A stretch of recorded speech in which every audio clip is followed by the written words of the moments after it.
Hello, Megan. How are you? Good. How are you? I'm good. So we have Megan Cardwell back. She spoke to us a little while ago about she did a siblings talk. She's a student at the university, a doctoral student, and today she's going to talk to us about a project that she's currently working on, has yet to be published. But will you go ahead and tell us again about what you study, and then just jump into a little bit about what we talked about? Yes, so I am a doctoral student at the Department of Communication Studies at Nebraska. So I study race and racisms, particularly in interracial families, and through a lens of multiracial identity. So studying how we communicate our identities, especially to family members that are different than us, and how we still construct a shared family identity through it all. Perfect. Awesome. Um, so can you tell us a little bit about um, this racial discussion that you're having? It's very, or research that you're doing. It's very, I'm trying to think of the word. It's really important for all the things that are going on right now. So it's really gonna help you guys to navigate kind of through the things that we've been talking about already. So take it away. Yeah, so I kind of want to start with a little story that's a family story that was kind of passed on to me by my aunt. So my grandpa, who's a great man who passed last year, he is Black. My dad's side of the family is my Black side of the family, although we are a huge multiracial family on both sides. But my grandpa was a great man, and his wife, his second wife, was white, a white woman in a small town. They grew up in a small town, and her family has a bit of a racist streak. And so when they met and were going to get married, her mother wasn't too happy about it. And then when their children were born, she became one of the biggest proponents for racial justice that you would have ever seen. So interracial families have a possibility to be this place where biases are changed and understandings of race are changed and grow. And that's something that's really important and really heartwarming and hopeful about a lot of our families. And it's a story that's been passed down to me about overcoming racial adversity, about change, and about unconditional love. But it doesn't always go that way. So unfortunately, we have family members who grew up in times where interracial marriage was illegal, or transracial adoption wasn't very accepted or even possible in a lot of places. So these family members still have these ideologies that racial mixing isn't right and isn't a good thing to do. And then especially now during the Trump administration, we are becoming increasingly splintered in our families by ideology, and more and more political ideology is becoming more entangled with racial ideology, unfortunately. And so children notice these things. And even though we think children don't notice politics or maybe don't notice racism in the family, they notice when family members have attitudes towards certain racial groups. So if a family member may have a negative attitude towards a certain racial group, but says, no, no, not you, I love you, children still understand that as conditional love. You love the part of me that is not part of this racial group.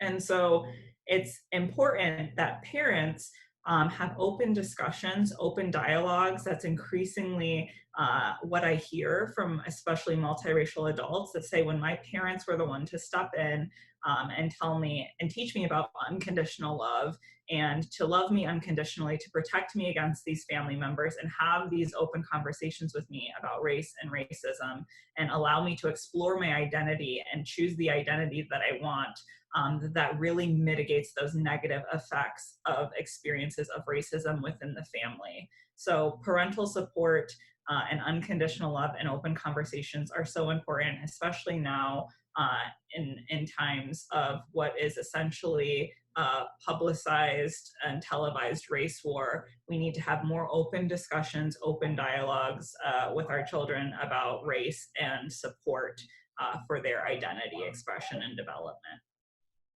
Yeah, that's like totally what we've all been talking about right now and experiencing now. And yeah, you're right. Is there anything else that you want to add? Any examples? I know we were talking earlier, you kind of used some examples, and I think that that kind of helps. Can you share some of those? Yeah, so for example, if my child and I are going to a Black Lives Matter march, and we have a Black Lives Matter sign in our front yard, and we took time and care to put this here to talk about it in our family of why this matters. But then Aunt Peggy says, me and Grandma Sue are coming to town. I think it'll be best if you take the sign out of your yard because you know that Grandma doesn't really support that. What does that say to that child, and how do you have that discussion with that child to tell them, are we going to stand our ground here? Why might Grandma Sue feel this way? Having those open discussions and not ignoring them is really important. So especially asking your child, how do you feel about this situation, to foreground their experience, because a lot of the times our children in interracial families have different racial experiences than us. So asking them, how do you feel during these times? Do you feel confused? Do you feel strongly? Do you feel upset? Is really important. So not just ignoring it and saying, okay, we're taking the sign down, but we're putting it back up, but having a conversation with your child and with Grandma Sue if you can, and if that's safe for you, is really important to really just have a dialogue and always be talking about these things. Ignoring these things is not the right way to go. Yeah, I agree. We've something that we've talked a lot about that's been painful for a lot of people in our group is that we're now seeing friends and relatives that we've known forever, exposing more of their racism and microaggressions, and it's really heartbreaking. And I think that a lot of us are having a hard time dealing with that too. And just, can you, I don't know if you can, but speaking to like, so when family when relatives and stuff are doing things like that, sometimes it's hard to know what to say back. Do you Mhm. have any advice when you do take that next step to speak to maybe a relative? Do you have any advice for that? I feel like this is a difficult one, right? Because all of our families are different. We all respond differently. In my own personal experience, no one really changed their mind by being screamed at, right? There is a time to fight, and I absolutely believe that. But with our personal relationships, sometimes it takes a different approach. I think keeping these conversations off of social media is sometimes a better way to deal with them, to privately approach a family member and say, hey, I know this is your political ideology, and I respect your right to exercise that. I respect your right to believe what you believe. But I also need to protect my family, my child, and my right to rear this child, love this child, and give them a supportive environment where their life is not being threatened. And Yeah. I don't think that's an unfair conversation to have. So I think having those conversations in private, using examples, talking about conditional love, saying, hey, you loved my son. So why can't you support this movement? This is about their life, or their right to survive. So I think those conversations are always going to be different and always, going to be difficult. Yeah, I agree. I actually just experienced this.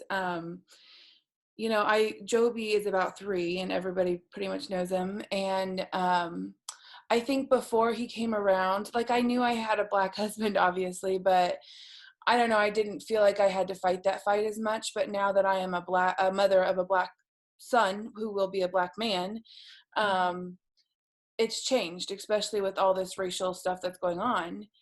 And so we actually had everything blow up in our face because my aunt posted a meme. She is a dairy farmer, cow farmer, dairy farmer, whatever, and posted a meme of a bunch of Black cows, and it said Black cows lives matter or something like that.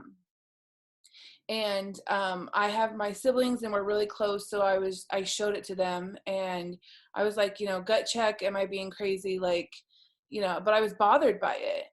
And so then my brother in a flurry was like, oh, I'm mad too. And then my sister was upset and my other brother. So all four of us were, on this chat, like mad about it. And then my brother did say something on her actual Facebook post. And he said, I know that you're not racist, but this is a racial meme and it's offending to me. Would you please consider taking it down?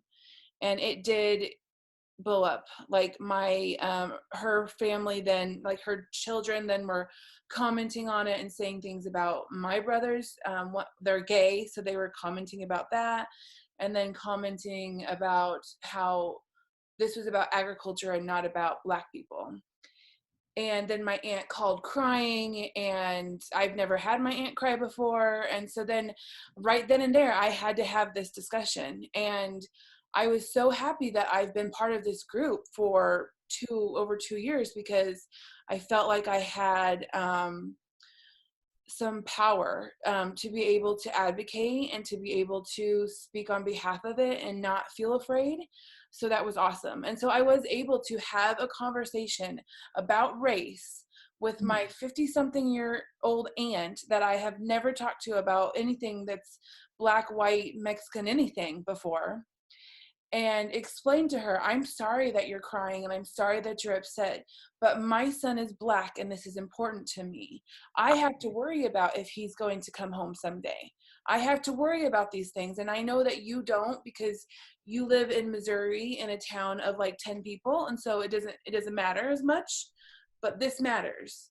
Yeah. And the conversation went really well. She deleted her post entirely, and she said she got it. She understood why I was upset, and that by her sharing it with other people, they were then seeing that maybe she was okay with racism, and that's why it was hard for me.